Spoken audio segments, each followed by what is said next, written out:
And now we're recording. So for those who are watching the recording, we're going to get started in a little less than 60 seconds.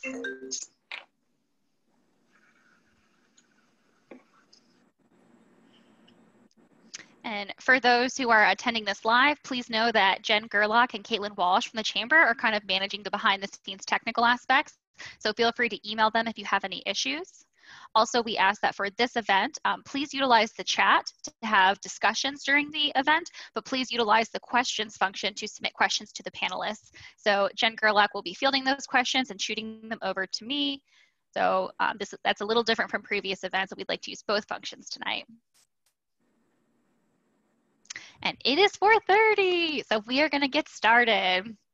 So even though we are at about 60 participants in climbing, we are going to go for it. So thank you for being here this afternoon or wherever you're watching this. When the Women in Business Committee re-energized itself in early 2019, we were a little too late in the year to celebrate or put together an event for International Women's Day. So we set our sights on the US Day of Women's Equality Day. In 2019, our first year of S.H.E Week was electric. We knew we wanted to keep doing this event. But when we were planning for 2020, when COVID hit, I'll be honest, there were a lot of doubts in our planning committee. Should we go virtual? Are people even going to come? And people showed up.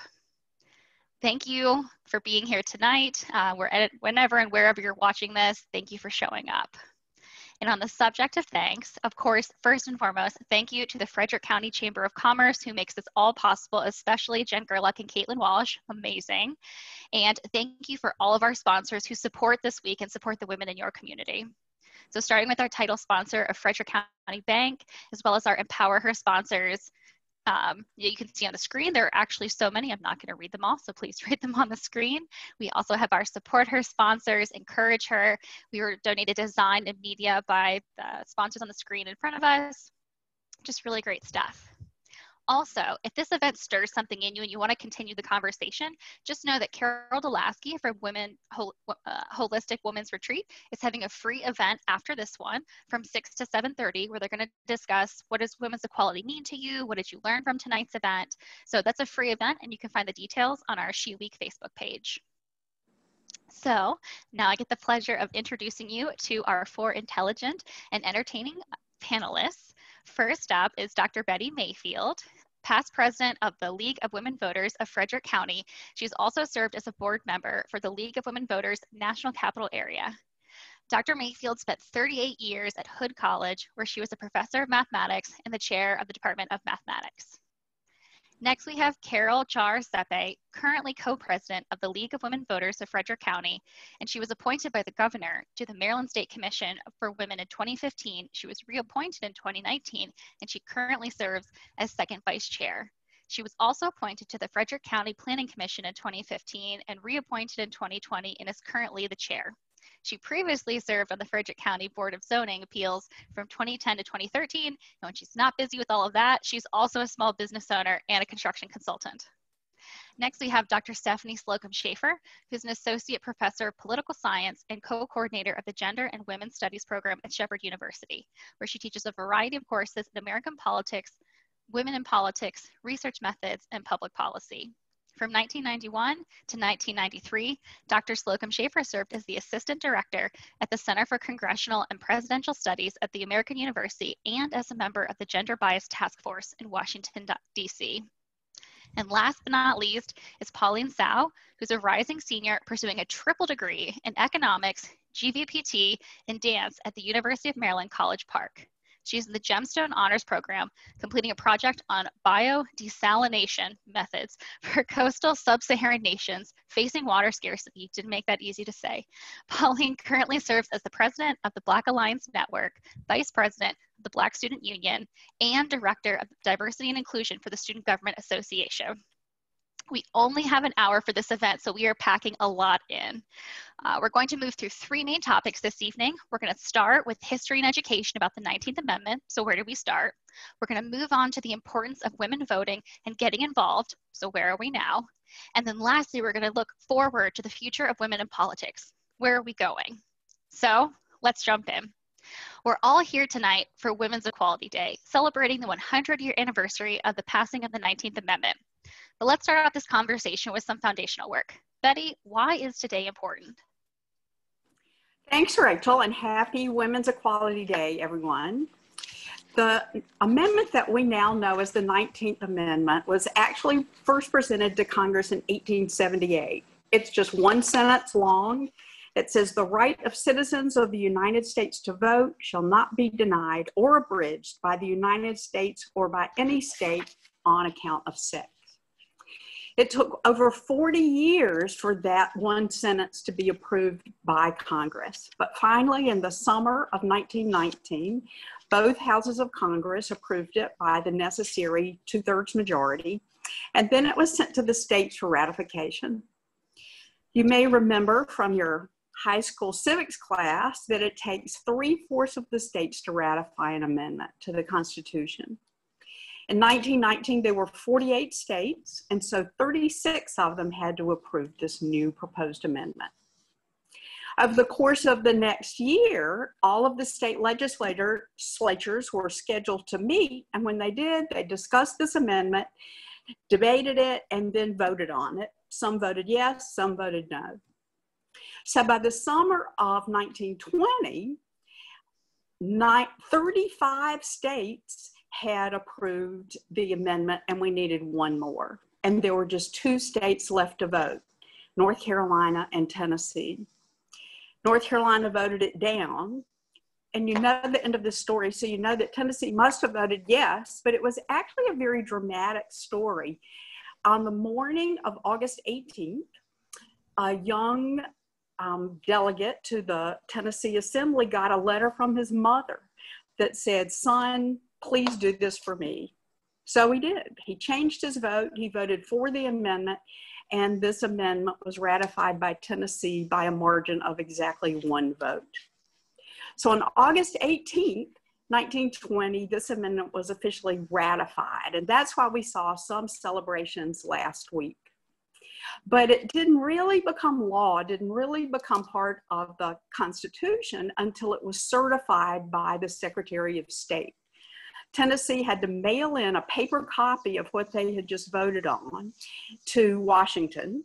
It arrived there on the morning of August 26th. The secretary opened it in his morning mail, examined it, everything seemed okay, so he signed it and certified it. And at that moment, the 19th Amendment was officially part of the Constitution of the United States. In 1973, Congress passed a law saying that August 26th every year would be Women's Equality Day. And of course, this year we're celebrating especially big because it's the 100th anniversary of what happened on August 26, 1920. That's quite a story, Betty. I feel like I almost like watching a movie in my head as you were walking us through that. It's crazy to think back to that. Carol, could you add something to the conversation about Maryland's specific events related to the 19th Amendment? Sure. I'm going to start by showing off what we did this morning. The Maryland Commission for Women actually wrapped up this morning our 2020 Women's Centennial virtual meeting.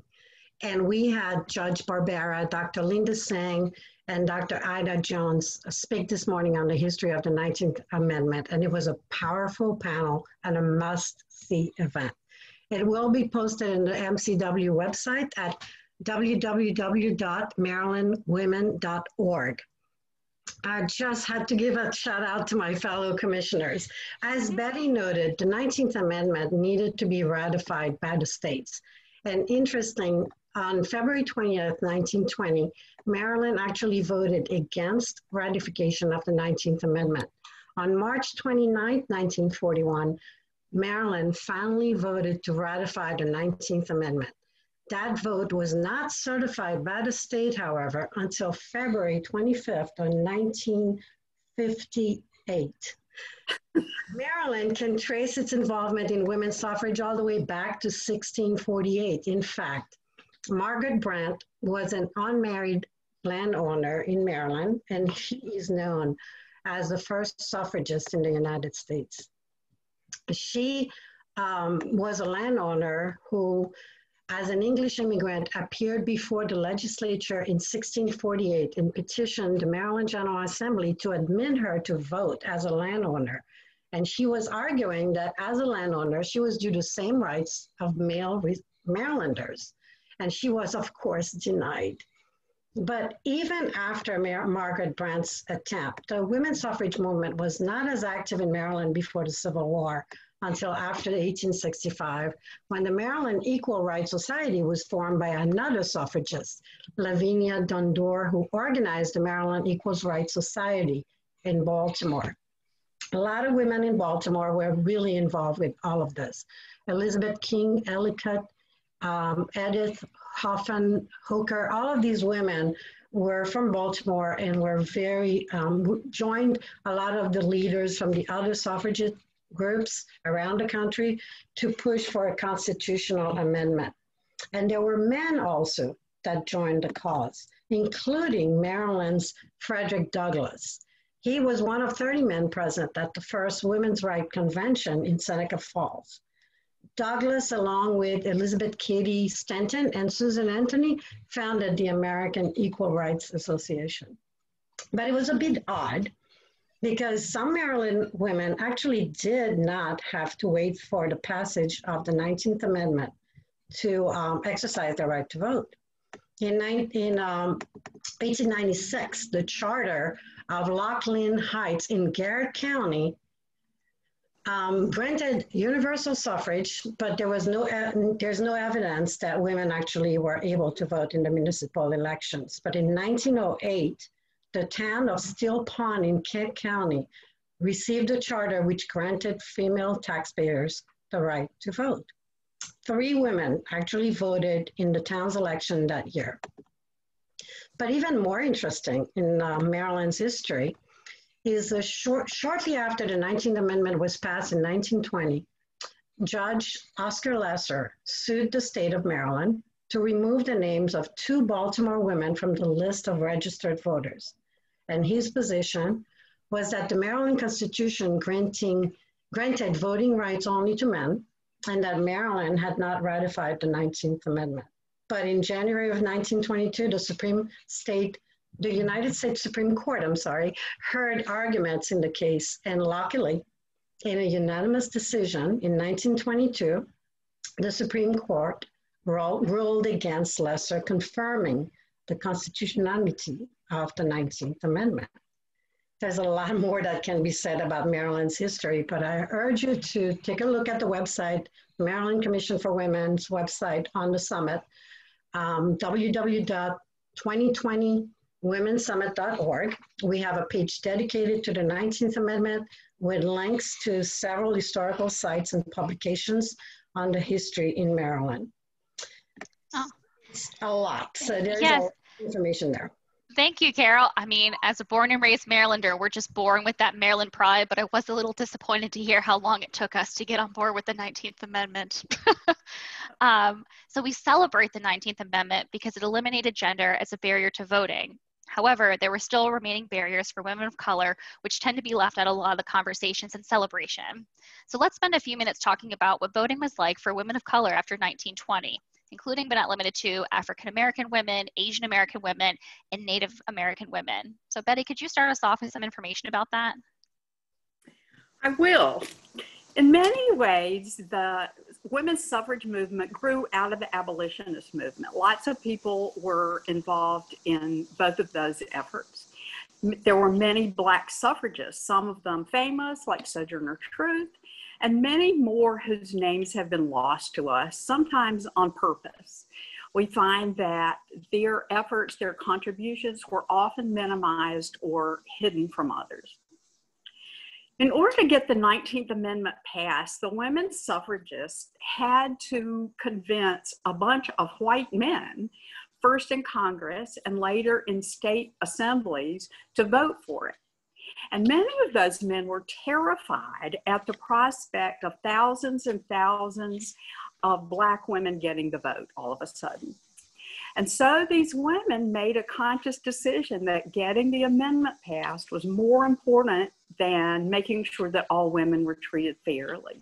And they pretty much threw their Black sisters under the bus.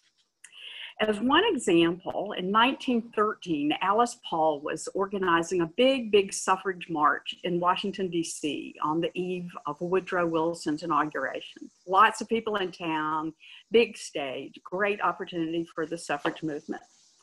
And when Black suffragists arrived for the parade, they were told, oh no, this parade is segregated. If you want to walk, you have to walk at the end of the parade.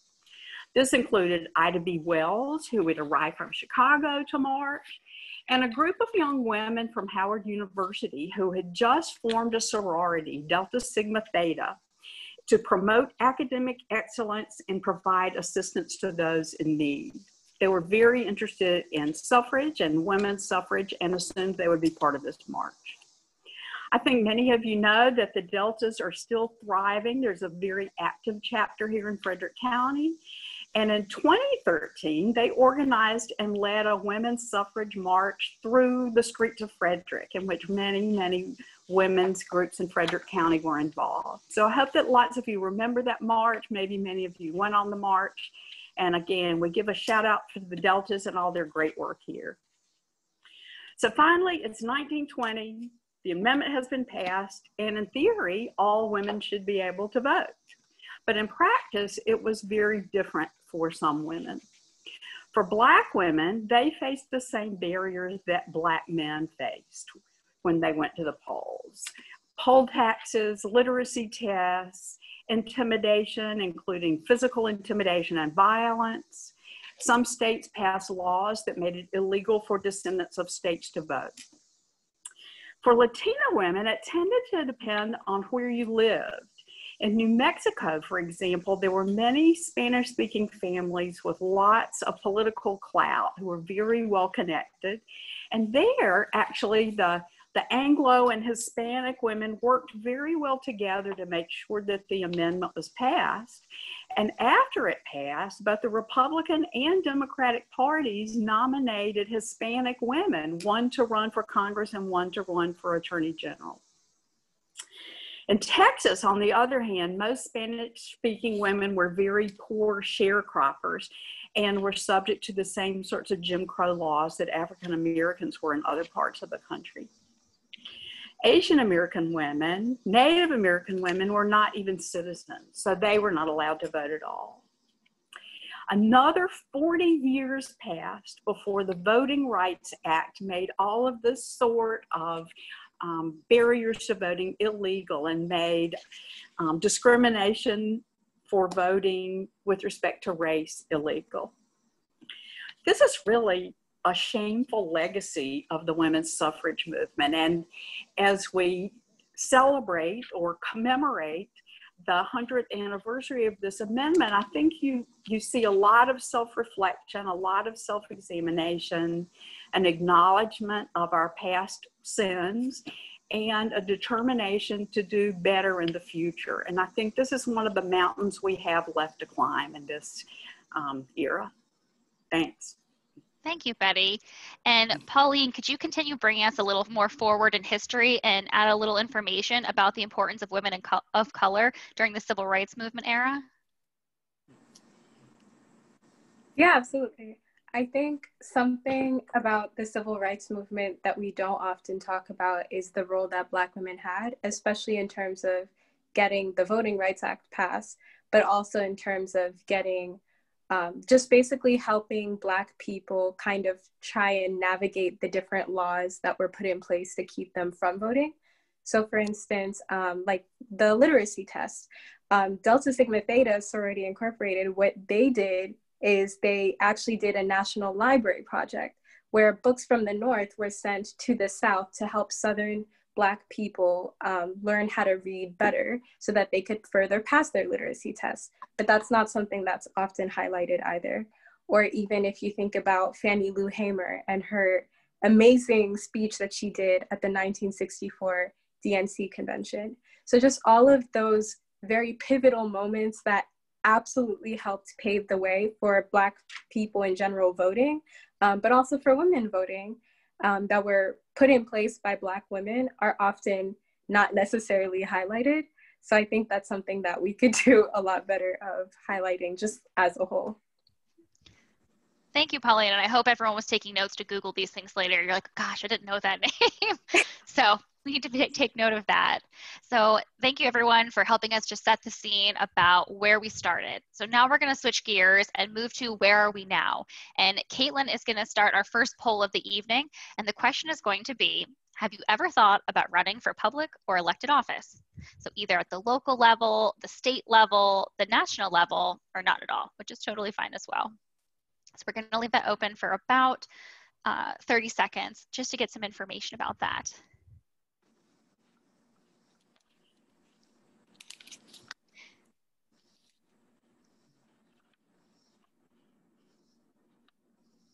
But while we're waiting, oh, wow, that was fast. Okay, so more than 50% said no, totally fine. Lots of ways to be involved. But I like that the next highest number was at the local level. So for those of you who are listening to it, we had 64% say no, 33% say yes at the local level, and then 8% say yes at the state level, 8% said yes at the national level. So thanks for participating. So the 116th Congress has a record number of women serving at almost 25% of the seats. So we're clearly on an upward trajectory. So Stephanie, why do we still need organizations like SheShouldRun.org and recruiting efforts for more women in office? Yeah, so we're definitely on an upward trajectory. Women have been claiming a much greater role in American political life over the last couple decades.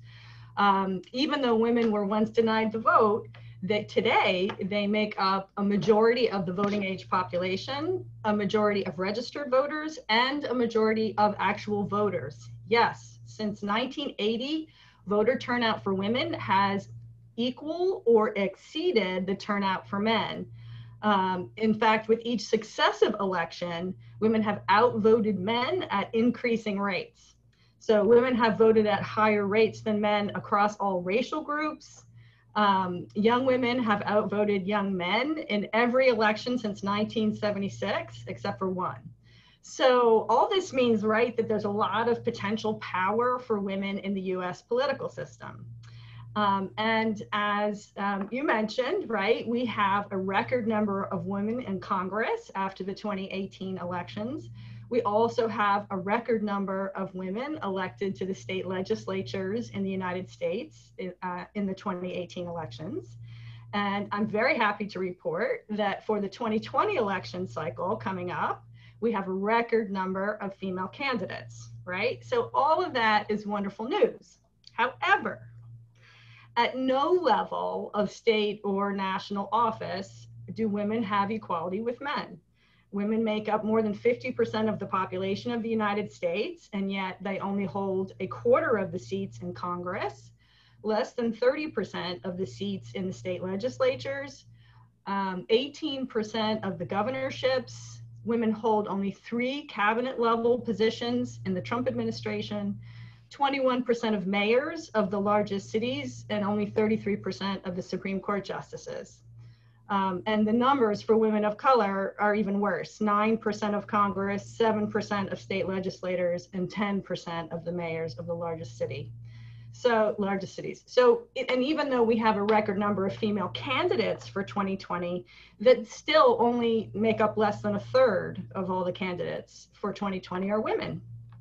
So this raises the question, we have all this potential power for women in the American political system, and yet we're not seeing women in the right numbers and what we would expect to see in political office. So sometimes people say, well, it's because women can't raise money as well as men. Well, that's just not true. I mean, it is true that being able to raise money is a very important factor in being able to win elective office. But women do just as well as men in raising money. And in some election cycles, in 2012, for example, women outraised their male counterparts across the board. So it's not the fundraising. Also, the evidence tells us that when women run, they are just as likely to win as men are. They win both in primary elections and in general elections. So that's not what's going on here. So what is going on here? Well, scholars in political science have discovered something that they call the ambition gap. And the research is very clear. When we look at women who are qualified and have the kind of background that would usually prepare you for public office, women are less likely to ever consider running for political office. And of those that consider, women are much less likely than men to actually run. And women are less likely than men to express any kind of interest in running for political office in the future. And so we have this gap in ambition. Why? So there are a couple different factors that scholars have looked at. One of them is how young women and girls are socialized. Women are less likely than men to have parents who encourage them to run for political office. Research has shown that women are much less likely to have fathers who will speak with them about politics. And from school experience to their media habits, women generally have less exposure to political information as they're growing up. So all these things matter in terms of political ambition. The second factor is self-image. So women are more likely than men to underestimate their qualifications to seek and win political office. The research is depressingly clear. From an early age, women in general are more likely to diminish and undervalue their skills and their achievements. And these misperceptions persist into adulthood, even for high-level professionals. So a recent study has shown that women were 2 times as likely as men to assert that they are not at all qualified for political office. And these are women in the kinds of professions that usually lead to political office. They're lawyers, they're business owners. The study also showed women are half as likely as men to think that they can win in a political contest. And women are less likely to perceive themselves as having any political skill at all. So this self-image problem also has a lot to do with why we have this ambition gap, why women are not running for political office. The third one, and this gets to Rachel's question about recruitment, is encouragement. The evidence is clear. Eligible candidates who are encouraged by anyone, if they receive a suggestion to run, they are significantly much more likely to consider a political candidacy. So the problem is that women are much less likely to be encouraged to run by anybody in their personal lives, not their spouses, not their parents, not their siblings, not their friends. Women are also less likely to receive encouragement from any political, what we call gatekeeper, anybody in the political sphere. So women are not likely to be encouraged to run by party leaders, by elected officials, or by party activists. So it's no surprise if no one said you should run, then women don't consider it. And this is actually an interesting area of research. Women's organizations play a huge role here. The evidence is that contact with a women's organization is a significant predictor of recruitment for women to political office. It even offsets the recruitment disadvantage that women face. So one recent study showed that eligible candidates who have a contact with a women's organization is 34 percentage points more likely to be recruited than one who is not. So there are other issues. There's the pipeline problem, which is getting women to run early enough and not wait until after their children are grown. But the ambition gap is a big reason. So we've come a long way, but we're not there yet. And the numbers for 2018 and certainly for 2020 are very encouraging. But we have got to get young women involved, and we've got to actively recruit qualified women for elective office. Stephanie, my 2 immediate takeaways are: 1, I respect women who are currently in elected positions so much more, knowing the odds they're up against. And 2, I've got to text my niece and tell her, you too should consider a career in politics. You can do this. Absolutely. But Carol, as someone who has run for elected office, could you share some of your personal experience about what that was like?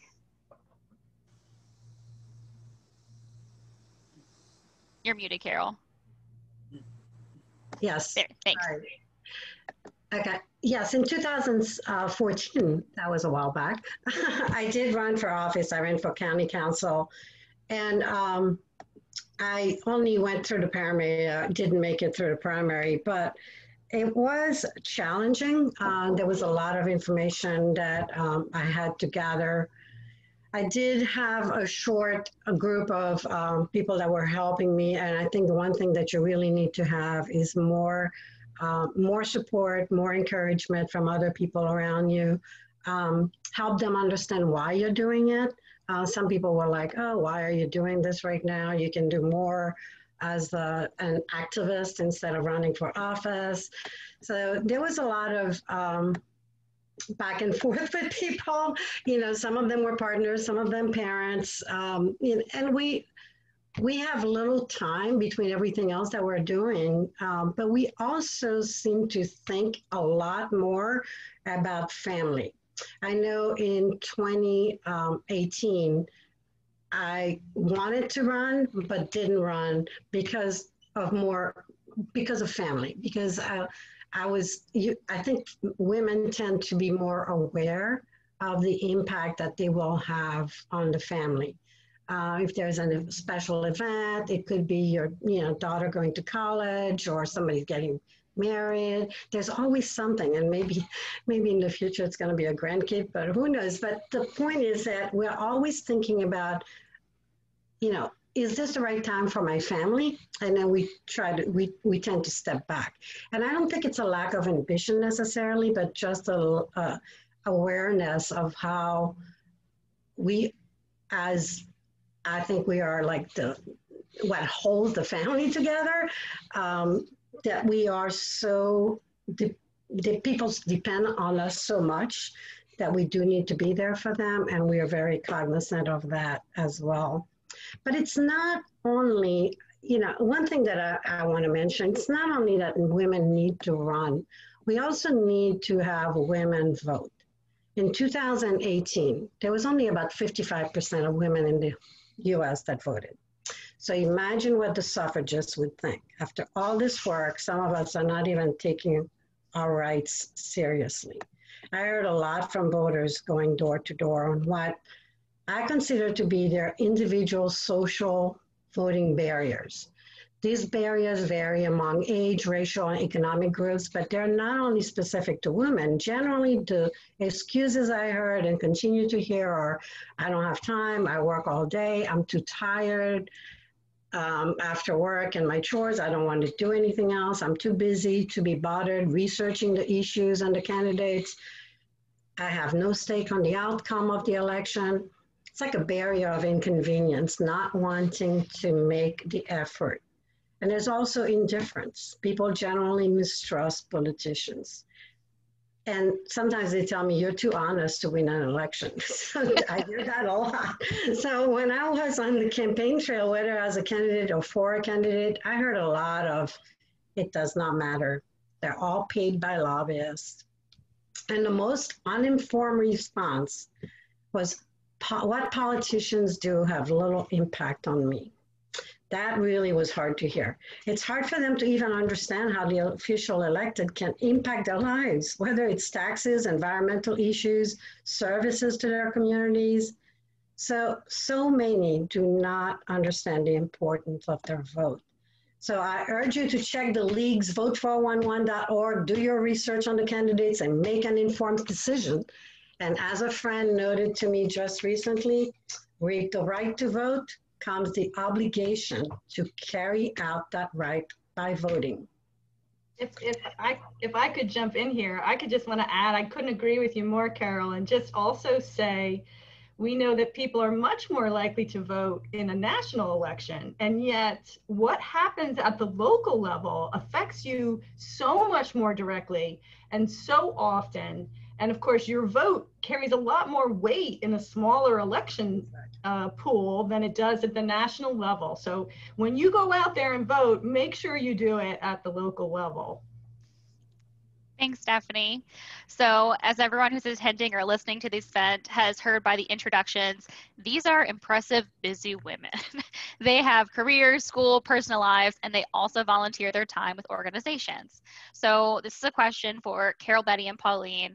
What made you decide to get involved, and what have you learned from your experience? We'll start with Carol. Okay. I was going to take a break, but that's okay. Just kidding. I got involved, I think when I first joined, when I first moved to Frederick County in 1993. I was trying to grow my business. I didn't really know that many people around when I first moved to Frederick County. So I joined a professional women network called ProNet. We're no longer organized, but these women were energetic professionals and supported each other. I'm still friends with many of them 25 years later. They encouraged me to be active. We encouraged each other. I was growing my business and I needed to be active. So I joined and volunteered my time in many organizations, a lot of nonprofits over the years, while still working. And I was also a homework mom. When I joined these organizations, I really didn't know what to expect. Driving to meetings, following legislation that impacted women, following zoning laws, bills that impacted my community. But I learned a lot more than that and made a lot of friendships. I learned that you can only make an impact if you're active in your community. If where you live is important, if you should really work to make things better, work in what inspires you. And specifically for me, it was obviously the Planning Commission and zoning, because that's, just that part of me. But you can work in what inspires you for things that you truly believe in, and you have to be passionate. And you'll be surprised with all the skills that you can learn just by volunteering. If you have a gift, you should use it. If you think you can help, just do it and take that first step. It's not that bad. Once you're in, you'll feel a lot better. That's all I have to say. Thank you, Carol. And how about you, Betty? I'm pretty sure that I became involved in the League of Women Voters because a friend invited me to. And I think that's an important point here. So if you are involved in an organization that means a lot to you, invite your friends, invite your colleagues. It's like running for office. Being encouraged by somebody else is probably important. I did not really know anything about the League. If you had asked me to describe them, I would have said, I don't know, I guess they're a bunch of old ladies who dress up in red, white, and blue and make people vote. Well, I'm happy to report to you that is not at all what they are. I looked at the National League's website yesterday to see how they describe themselves, and here's what they say. We believe in the power of women to create a more perfect democracy. That's been our vision since 1920, when the League of Women Voters was founded by leaders of the women's suffrage movement. For 100 years, we've been nonpartisan, activist, grassroots organization that believes voters should play a critical role in democracy. So what's not to like, right?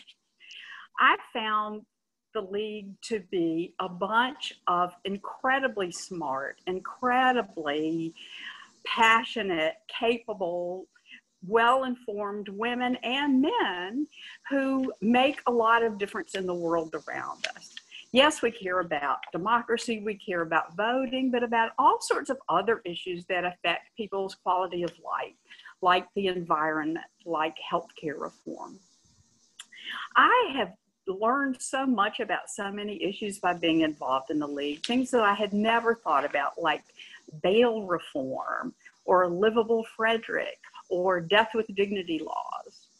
I've met great people, I've made lots of friends, and I really do think it's had a positive impact on my life.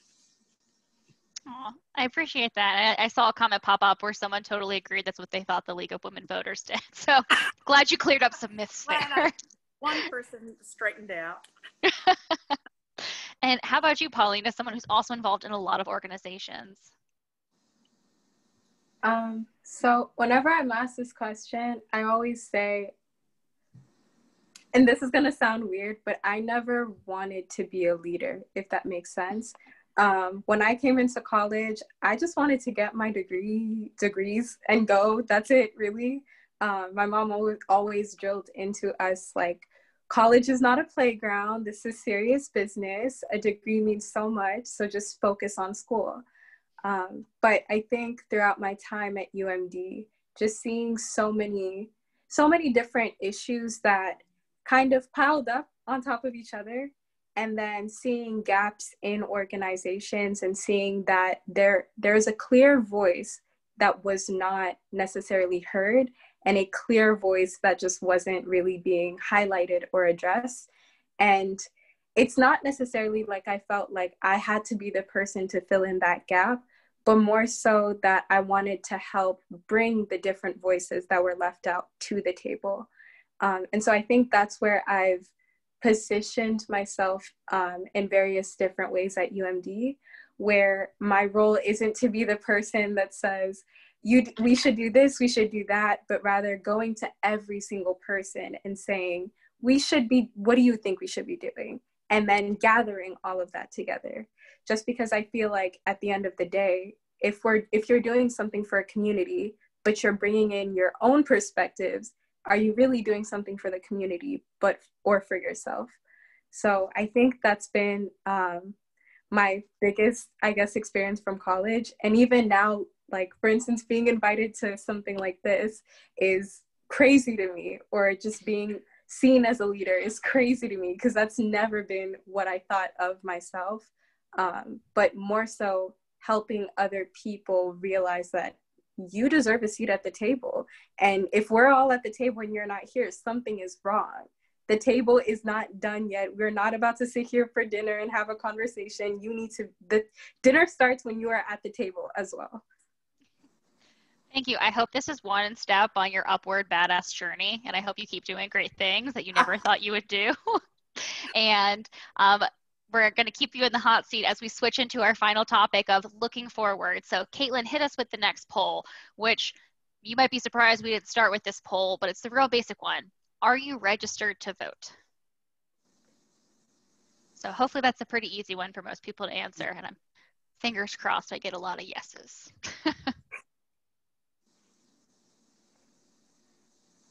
we'll give that 1 second to pop up, and then we will have our final poll after this. Yes, I'm going to take this moment to say, Pauline, you should consider running for office. Yay!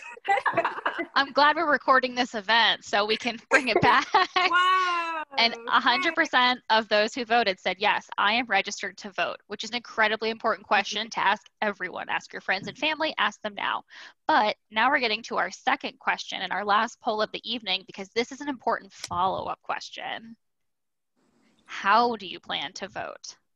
And especially in light of COVID and everything going on, there are a lot of different options to consider. But studies have shown that if you ask someone if they're going to vote, it's easy to say yes. But if you ask them how they're going to vote, and they have to mentally walk through the logistical steps of, do I need to take off work early? Do I need to drive home a different way? Like, how am I going to accomplish this? People are more likely to vote because you help them think through the steps. So we're here to help you think through how you are going to vote this time.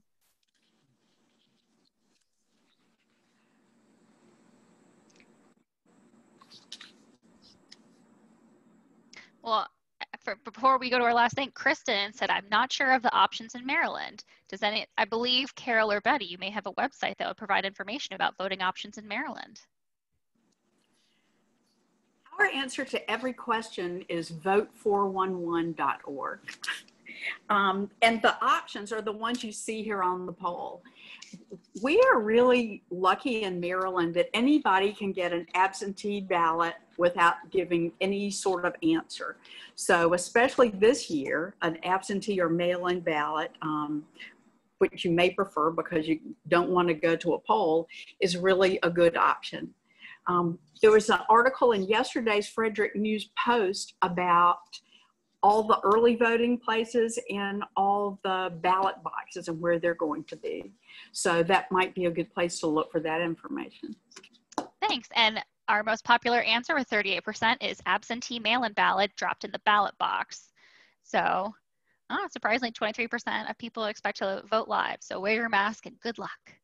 So back to you, Pauline. So there was an increase in young voter turnout in the 2016 election, and young voters are people ages 18 to 29 years old. However, it's still the only age group to have less than 50% of its population vote. So we've seen MTV campaigns geared at young voters, social media encouragement, but we just haven't seen a boost at actual voter turnout. What do you think are some of the potential causes or issues involved here? And are there any barriers for young voters that we're not considering? Yeah, that's a good question. I think what's really interesting to me is there's a lot of emphasis on young people registering to vote, but that's not necessarily the same as encouraging them to, actually take that step and vote.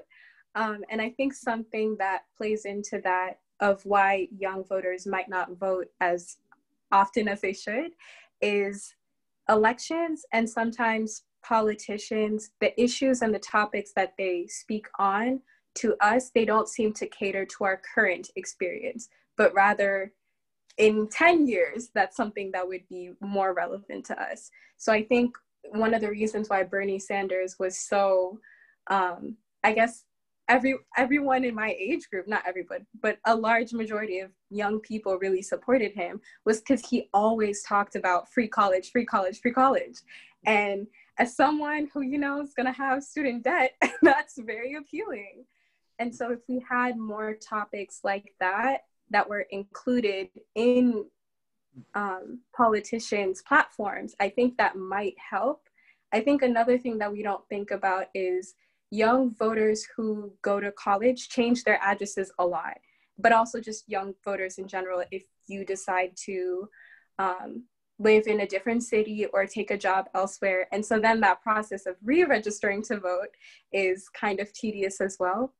And then there's also things like photo ID laws sometimes. And I'm 21, I turned 21 this year. This is my first year having a photo ID. And so that's just something that's just very common where young people, especially if you live in a big city and you relied a lot on public transportation, there's not really a need to get a permit in that sense. So why would you have a photo ID?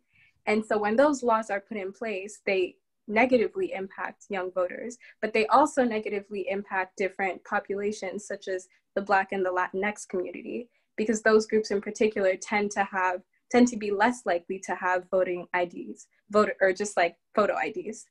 And then lastly, I remember reading that in North Carolina during the 2016 election, I'm not sure I think it was Appalachian State University, that there were supposed to be 3 voting centers. 2 of them were closed down.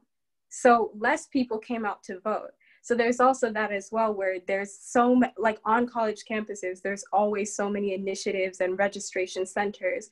But when voting comes, there's no center on your campus. And so you expect it to have a center, since for registering, there was a center, but then there actually isn't. And then on voting day, you're like, wow, that's a missed opportunity. Mm-hmm. So I think all of those kind of played together. You hit us with a lot of different things to think about. Betty, are there any other barriers we haven't gotten to talk about yet that you just want to make sure everyone's aware of? Thank you, Pauline. That was amazing. The other side of that coin is once you vote, you want to make sure that your vote counts, that your vote is just as important as the vote of someone else in another state. And a couple of things can work against that. One is unfair redistricting. If a political party redraws congressional districts to give an unfair advantage to that party or to minimize the impact of one ethnic group, that's called gerrymandering. And that is something that the League of Women Voters fights against a lot. In fact, we joined a suit all the way to the Supreme Court. If you would like to see an example of a state that's gerrymandered, you might want to look at the congressional districts of the state of Maryland, with which you might be familiar. And some people think that the Electoral College means that some people's votes are not worth the same as other people's, and that we should actually go to an election system where we just base the president's election on the popular vote. So those are just 2 other things I would mention. Well, thank you. So, as we've discussed, women have accomplished a lot in the past 100 years. But as the title of this event states, there are still mountains left to climb for women in government, politics, involvement. So for each of the panelists, what do you hope will be accomplished for women in the next 100 years by 2120, which sounds crazy. So I already still have you. So Betty, what are your hopes? I hope that women can run for office and just be themselves and not have to worry about what their hair looks like and what they're wearing and if they're too assertive or too passive or too shrill or too short or too tall. We ask so much of women who want to run for office and make things so difficult and unfair for them. So that's my hope. Thank you. How about you, Stephanie? Yeah, I would add to that, yes, all those things, and also a world where women don't have to choose between their political interests and ambitions and their families, and where they value themselves and their qualifications appropriately, right? Where they feel that they are qualified and can do it because they can. If I had to boil it down, I would say it comes down to how women are socialized when we're children, when we're girls, how young girls are socialized. That's the thing I would like to see in 100 years, maybe less. Hopefully less. How about you, Carol? I don't think there's any limit to this question. Women can accomplish anything they want, and I certainly hope that it's not going to take another 100 years to accomplish and to have equality in the corporate world or in politics. I truly believe that women can dominate in politics in the very near future. Whether that's good or bad, we'll have to wait and see. But having equal rights is great. But every one of us, men or women, is unique. We'll always be different in our own ways in how we use these rights and how we can perform these rights. Each one of us has to follow their own path. Thanks. And how about you, Pauline? My hope is that policies that are speaked on and put in place are actively trying to be inclusive to women, to just all women. So for instance, with things like healthcare, which is kind of talked about on a general basis, but for women, it's very, very different, especially when you factor in like maternal health and things of that nature. But then also that women of intersectional backgrounds don't have to choose between being women and being whatever other intersectional identity they have. So women's voices who are often not highlighted, in my perspective, are immigrant women, Muslim women, trans women, just all of these women, Black women. And so I hope that in the future, when we talk about women, we talk about each and every single one of those instead of just broadly saying women when we don't mean women. Thanks. And our final plan question for the evening is that getting involved can feel overwhelming, time-consuming, scary, and so on. And as women who are involved, I like to ask each of the panelists, what are some suggestions you have, big or small, for those attending the event tonight for getting involved in whatever aspect that is? So Pauline, you're still big on my screen, so I'm gonna start with you. Sure. I think the biggest advice that I've had to tell myself over and over again is your ability to speak on your experience matters nationally. Even though it's your own personal experience could also be shared, and it also matters in every single topic, arena, policy that's implemented. So just because no one is talking about something that you're experiencing doesn't mean that it doesn't matter, because it absolutely does. Thank you. How about you, Carol? I was feeling a little overwhelmed this week. There was so much going on with months and months of preparation for the Maryland Commission for Women Centennial Summit this morning. Hours of coordination. Over the last week, work was just piling up on me. And I had to remind myself that we just have to take one step at a time. What works best for me is always stay organized. I put a list together almost on a weekly basis, if not on a daily basis. And it's a real pleasure. I'll tell you, it's nothing better than taking a colorful highlighter to scratch that one line off to satisfy my what my artistic side has to see that color. Prioritize, categorize, do a list, like I said, and try to focus on what the next step is. Not necessarily long-term goals, but more like short-term goals. How you're going to achieve your long-term goals, but just the list is just short-term goals to achieve that long-term goal. And focus. Don't get distracted. Keep that list always at your side, and the bed doesn't need to be made every morning or right now. And takeout dinner sounds really good. I know today it's going to be takeout dinner. So just take one day at a time so you don't get overwhelmed. Thank you. And advice from you, Stephanie.